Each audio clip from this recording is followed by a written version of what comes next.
Class 12 আজকে তোমাদের accountancy class. আজকে নতুন চ্যাপ্টার শুরু করব, অ্যাকাউন্টিং ফর ডিভেঞ্চার্স। ডিভেঞ্চার হচ্ছে কোম্পানির ঋণপত্র, যেটার মাধ্যমে কোম্পানি তার প্রয়োজনীয় ঋণ সংগ্রহ করে থাকে। শেয়ার বিক্রি করে যেরকম কোম্পানি মূলধন সংগ্রহ করে, সেরকম ডিভেঞ্চার বিক্রির মাধ্যমে কোম্পানি তার ঋণ সংগ্রহ করে। এখানে দেখো তোমাদের বইতে ডিভেঞ্চার সম্পর্কে একটু বলা আছে, আমি একটু বলি শোনো। Debenture is a stamped and sealed document issued by company to a lender in acknowledgement of debt. মানে কোনো একটা কোম্পানি এটা দিচ্ছে, মানে যারা ধার দিচ্ছে, লোন দিচ্ছে তাদেরকে, যে ঋণের প্রমাণপত্র হিসাবে। তাতে কি থাকে? In the debenture, the date of issue of the debentures, date of redemption of debentures, rate of interest, date of payment of interest and other terms and condition are stated. এটা একটা সার্টিফিকেট, যাতে লেখা থাকে ডিভেঞ্চারটা কবে issue করা হয়েছে। এই ডিভেঞ্চারের টাকা কিন্তু ফেরত দিতে হয়। শেয়ারের টাকা যেরকম ফেরত দেওয়া হয় না, একমাত্র কোম্পানি অবসায়ন ছাড়া শেয়ারের টাকা ফেরত দেওয়া হয় না, কিন্তু ডিভেঞ্চারের টাকা কিন্তু একটা নির্দিষ্ট সময়ের পরে ফেরত দিতে হয়। তো কবে ফেরত দেবে সেটা, এই ডেটটা এখানে উল্লেখ থাকে, সেটাই বলা আছে date of redemption of debenture. তারপরে কি থাকে?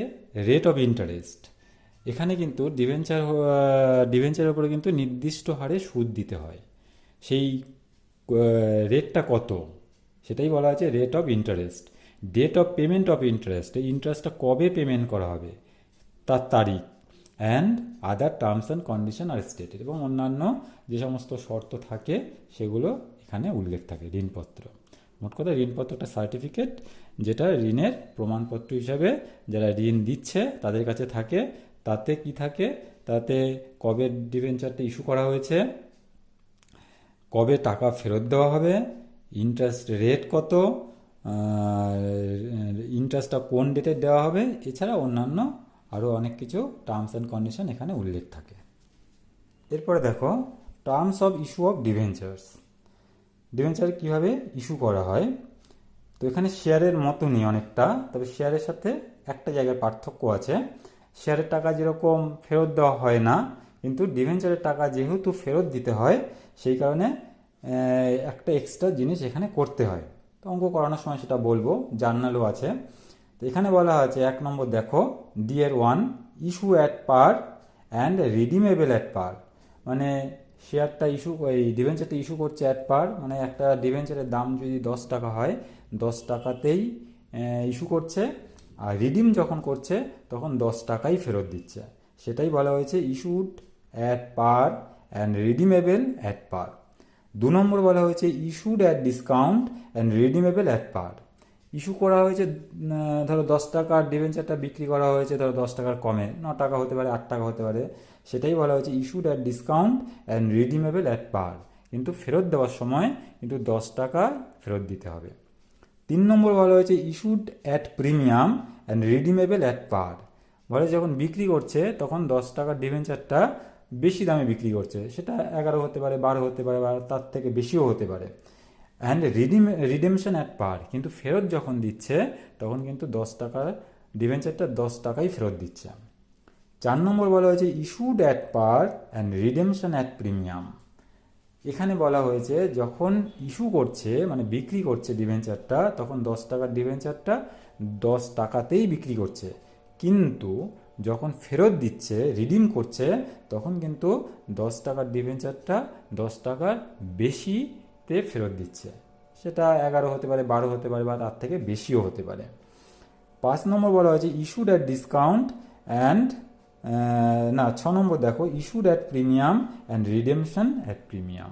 মানে ইস্যু করার সময়ও বেশি দামে বিক্রি করছে, আবার যখন রিডিম করছে তখনও বেশিতেই ফেরত দিচ্ছে। ঠিক আছে, এই এগুলোই ইন্ডিভিজুয়ালি এক একটা যা অঙ্ক আসবে, এক একটা জার্নাল করতে হবে।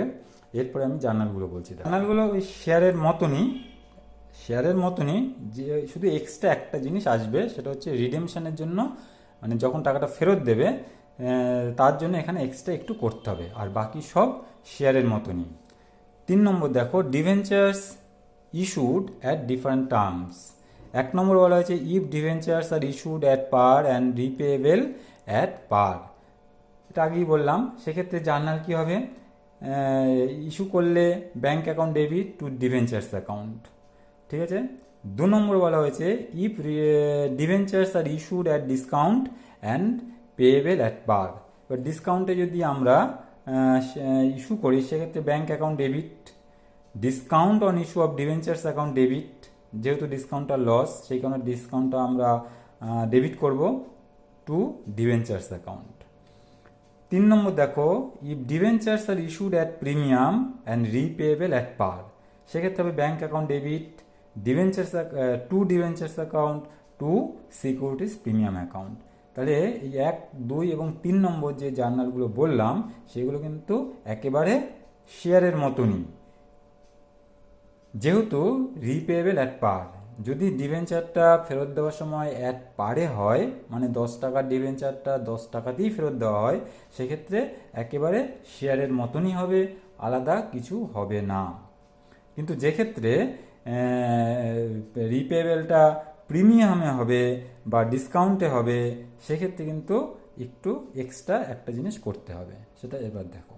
1 নম্বরে বলা হয়েছে if debentures issued at par and repayable at premium, মানে ইস্যু করছে 10 টাকারটা 10 টাকাতেই, কিন্তু পেমেন্টের সময় পেইড করার সময় সেটা বেশিতে পেইড করছে, সেক্ষেত্রে আমাদের এক্সট্রা একটা জিনিস করতে হবে। সেক্ষেত্রে যদি অ্যাট পারে হতো তাহলে bank account debit to debentures account হতো শুধু। এবার যে টাকাটা বেশিতে ফেরত দেবে তার জন্য এখানে একটা এক্সট্রা জার্নাল আসবে, এক্সট্রা অ্যাকাউন্ট আসবে। ধরো সেটা হবে loss on issue of debentures account debit to premium on redemption of debentures account. মানে যতটুকু প্রিমিয়াম, ধরো যদি 100 টাকা প্রিমিয়ামে রিডিম করে তাহলে ওই 100 টাকার জন্য আমাদের করতে হবে loss on issue of debenture. এটা তো লস, আমি নেওয়ার সময় 10 টাকা নিচ্ছি, ফেরত দেওয়ার সময় আমি দিচ্ছি ধরো 12 টাকা, তাহলে 2 টাকা লস। এই 2 টাকার জন্য আমাদের এখানে ইস্যু করার সময় এন্ট্রিটা করতে হবে loss on issue of debentures, আর 2 করতে হবে extra premium on redemption of debentures, এখানে দেওয়াও আছে। 5 নম্বর দেখো if debentures issued at discount and repayable at premium, মানে ডিসকাউন্টে ইস্যু করছে ফেরত দিচ্ছে প্রিমিয়ামে, সেক্ষেত্রে ব্যাংক অ্যাকাউন্ট ডেবিট, মানে যত টাকা পাবে ডিসকাউন্টটা বাদ দিয়ে সেটা আসবে। ডিসকাউন্টটা আমাদের লস, সেটা ডেবিট হবে loss on issue of debentures account debit, loss on issue of debentures. এখানে কিন্তু দুটো অ্যামাউন্ট আসবে, একটা হচ্ছে দেখো অ্যামাউন্টের জায়গায় দেখো amount of discount plus amount of premium, ঠিক আছে, to debentures account to premium on redemption of debentures account. ঠিক আছে, এটা একটু কঠিন লাগতে পারে, অঙ্ক করার সময় এটা আরও বুঝতে পারবে। এখন আপাতত দেখে রাখো। 6 নম্বর দেখো if debentures issued at premium and repayable at premium, মানে দুটোই প্রিমিয়ামে হচ্ছে, সেক্ষেত্রে bank account debit, bank account debit আসবে ফেস ভ্যালু প্লাস প্রিমিয়াম করে অ্যামাউন্টের জায়গায় দেখো loss on issue of debentures, মানে রিডিম করার সময় যত টাকা প্রিমিয়াম দেবে সেই টাকাটা এখানে আসবে, টু ডিভেঞ্চার্স অ্যাকাউন্ট এখানে ফেস ভ্যালু আসবে, টু সিকিউরিটিস প্রিমিয়াম, যে টাকাটা প্রিমিয়াম মানে ইস্যু করার সময় প্রিমিয়াম পাচ্ছে সেই টাকাটা আসবে, to premium on redemption of debentures, এটা রিডিম করার সময় যে টাকাটা প্রিমিয়াম দিচ্ছে সেই টাকাটা এখানে আসবে।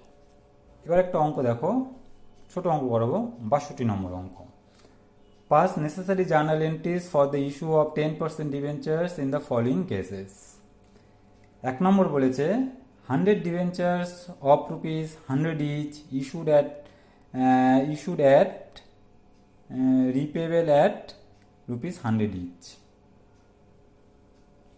2 নম্বর বলেছে 100 debentures of rupees 100 each issued at rupees 100 each repayable at 105 each, মানে 100 টাকায় বিক্রি করছে, 100 টাকারটা 100 টাকাতেই বিক্রি করছে, কিন্তু যখন রিডিম করছে তখন 100 টাকারটা 105 টাকায়, মানে অ্যাট প্রিমিয়ামে রিডিম করছে। 3 নম্বরে বলেছে 100 debentures of rupees 100 each issued at 105, মানে প্রিমিয়াম ইস্যু করছে, রিপেয়েবল অ্যাট 108 এবং রিডিমও প্রিমিয়ামেই করছে। এবার অঙ্কটা দেখো সলিউশনটা। প্রথম জার্নাল ছিল 100টা ডিবেঞ্চার বিক্রি করছে 100 টাকা করে অ্যাট পারে এবং রিডিমও অ্যাট পারে, মানে সবই অ্যাট পারে। তাহলে 100টা ডিবেঞ্চার 100 টাকা যদি বিক্রি করে, তাহলে বিক্রি করে মোট পাবে 100 ইন্টু 100 করলে হয় 10,000 টাকা। তাহলে এই টাকাটা পাচ্ছে ব্যাঙ্ক অ্যাকাউন্ট ডেবিট টু, এখানে ওই 7%টা লেখা হয়নি, 7% আসবে, টু 7% ডিবেঞ্চার্স অ্যাকাউন্ট, 10,000 10,000। এটা নিয়ে কোনো অসুবিধা নেই, যেহেতু রিডিমটা অ্যাট পারে হচ্ছে।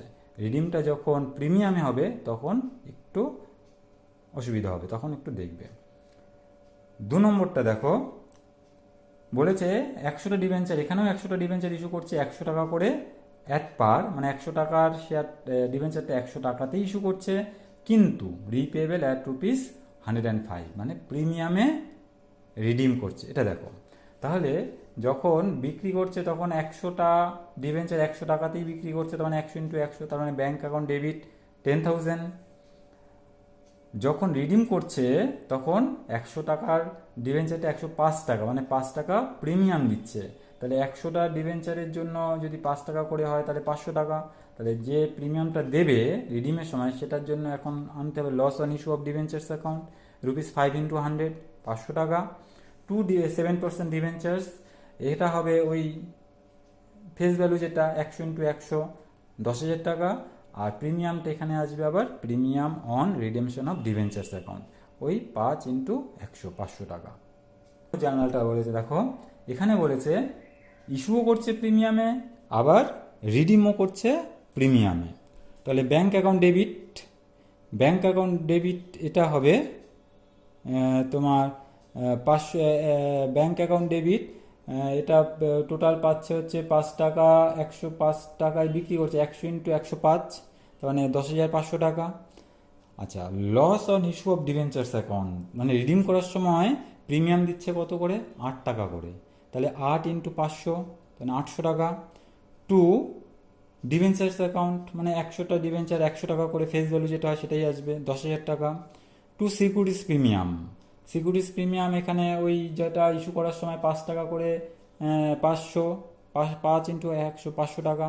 আর to premium on redemption of debentures, redeem করার সময় 8 টাকা প্রিমিয়াম যেটা সেটা আসবে, তাহলে ₹8 ইন্টু 100, 800 টাকা। ঠিক আছে।